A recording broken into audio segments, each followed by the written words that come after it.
Bang Adian, sepakat nggak urusan politik belajarnya sama orang Solo? Waduh, saya tidak mau berbicara soal suku dan etnis di sini ya. Tapi kalau kita kembali pada apa yang ditanyakan pada Toto dan sebagainya, orang bilang kan begini ya, siapapun yang membangun hubungan dengan uang, maka hubungan itu berakhir seketika uang itu berhenti. Siapapun yang membangun hubungan dan karena kepentingan, maka hubungan itu selesai ketika kepentingannya selesai. Nah, kalau kita bicara tentang pujian itu apa, Jokowi memuji Ibu Megawati setiap tahun.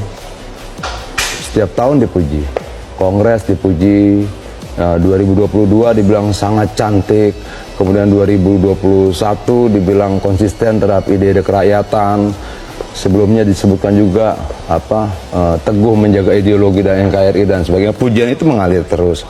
Tapi apakah dalam politik pujian itu berarti hubungan baik? Belum tentu. Bahkan menafsirkan yang lebih dari pujian pun kita rumit. Cium tangan, apakah itu berarti cinta, sayang, dan mau melindungi atau bagaimana? Nah, itu kan tidak ada kepastiannya. Tapi yang saya pikir bahwa apa yang akan terjadi ke depan akan sangat mempengaruhi hubungan itu sendiri. Kenapa? Hubungan antara Prabowo sebagai presiden terpilih melalui pemilu kemarin dan Jokowi yang menyelesaikan jabatan sebagai presiden tanggal 20 Oktober pasti sangat berpengaruh. Bagaimanapun juga setelah tanggal 20 Oktober menurut saya maka Prabowo akan berkomunikasi, akan bernegosiasi tidak lagi dengan Jokowi, tapi kepada seluruh partai politik yang punya kursi di parlemen. Kenapa? Karena memang itulah mekanisme ketatanegaraan-nya. Bagaimana merumuskan anggaran, bagaimana membuat undang-undang pasal per pasal, tidak lagi dengan presiden yang sudah turun, tapi dengan anggota DPR RI yang ada di parlemen dari partai-partai yang punya kursi di parlemen. Nah, apakah itu berarti renggang? Ya tidak renggang, sudah berakhir saja hubungan itu gitu loh. Per 20 nih kalau menurut Bang Adian, 20 Oktober nanti setelah Prabowo dilantik. Begini, misalnya gini, untuk sekarang karena situasi Jokowi masih punya kewenangan secara regulasi konstitusi untuk mengusulkan undang-undang, menandatangani undang-undang, ya pasti Prabowo tetap akan tanya pada Jokowi. Tapi secara konstitusi itu juga tanggal 20 Oktober kewenangan Jokowi selesai. Kalau mau bicara APBN ketika dijadikan sebuah undang-undang, siapa harus bicara dengan siapa? Presiden terpilih yang dilantik harus berbicara dalam parlemen. Ya. Dalam situasi itu di mana posisi Jokowi? Ya sudah di luar keduanya. Itu loh, artinya harusnya hubungannya sudah selesai, maksud Bang Adian? Secara konstitusional ya pasti renggang. Itu loh, terus mau gimana? Masa dipaksain nanya sama presiden yang kewenangannya sudah tidak ada? Dia tidak bisa menandatangani undang-undang, yang nyusun menteri juga sudah bukan dia lagi. Bang Adian berbicara secara konstitusional ya, tapi sebetulnya yang kita ingin tahu kan, menurut Bang Adian seharusnya hubungan itu tetap dipelihara dengan baik, atau ya udahlah mendingan berjarak saja supaya Pak Prabowo-nya lebih bebas?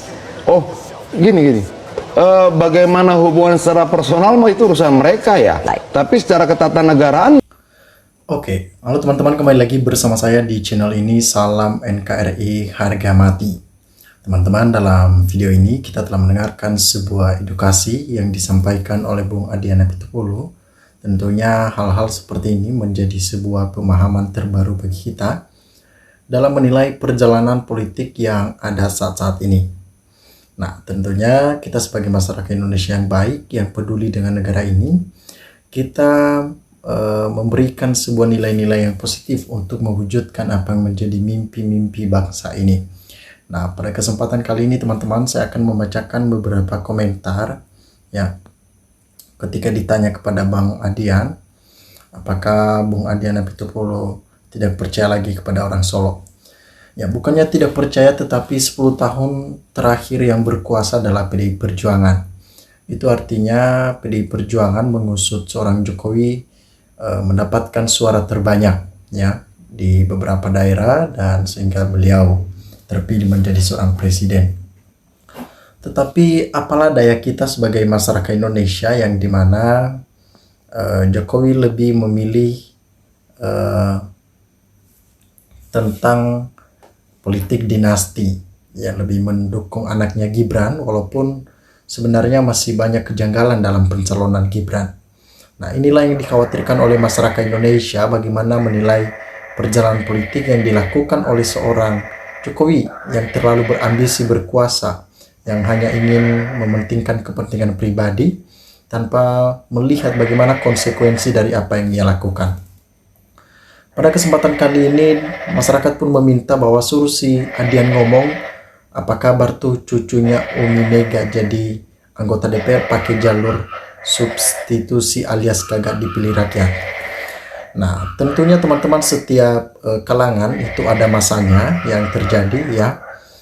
Jadi kita tidak bisa serta-merta menyalahkan PDI Perjuangan dalam hal ini ya.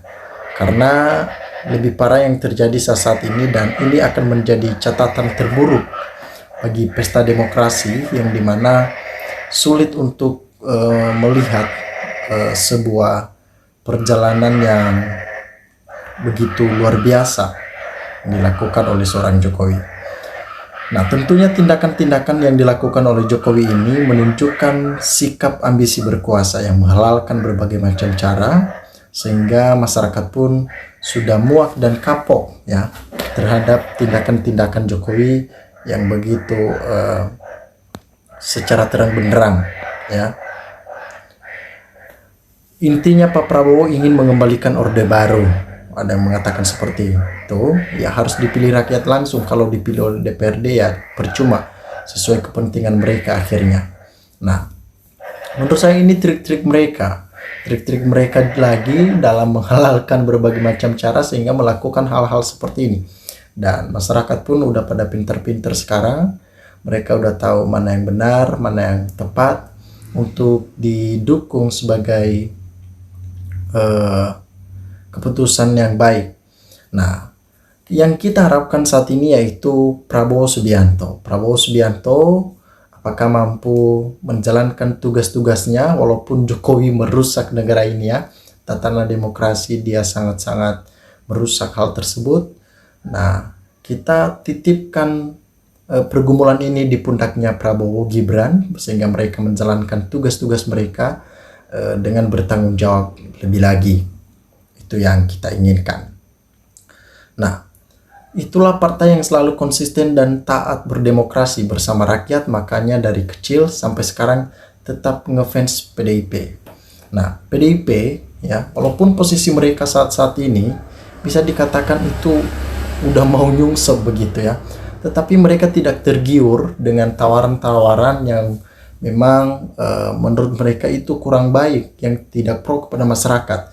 Mereka tidak tergiur akan hal itu. Tetapi apa yang mereka kerjakan yaitu apa yang menjadi kepentingan masyarakat, apa yang menjadi hal-hal yang adil, kesejahteraan, itu yang mereka utamakan, yang mereka prioritaskan, bukan malah memperebutkan sebuah jabatan ataupun kekuasaan. PDIP dikenal oleh rakyat itu partai yang pro rakyat dari dulu sampai sekarang. Nah, solusi saya pilkada dihentikan dan pemilihan pimpinan daerah lewat DPR ya, lewat DPR, rawan KKN ya. Solusi dibuat undang-undang baru, setiap partai politik menyiapkan tim calon presiden satu paket, di dalam ada calon menteri, gubernur, wali kota sampai seterusnya. Nah, menurut saya ini kurang etis untuk dilakukan karena hak masyarakat direbut. Jangan direbut hak masyarakat dalam menentukan siapa orang-orang yang mereka pilih, supaya masyarakat ada kebebasan dalam memilih siapa pemimpin-pemimpin mereka yang akan memimpin negara ini, daerah ataupun provinsi. Teman-teman, menurut teman-teman silakan berikan tanggapan teman-teman di dalam kolom komentar ini sehingga kita dapat bertukar pikiran antar satu dengan yang lain lewat kolom komentar ini. Terima kasih teman-teman. Lensa Netizen melaporkan.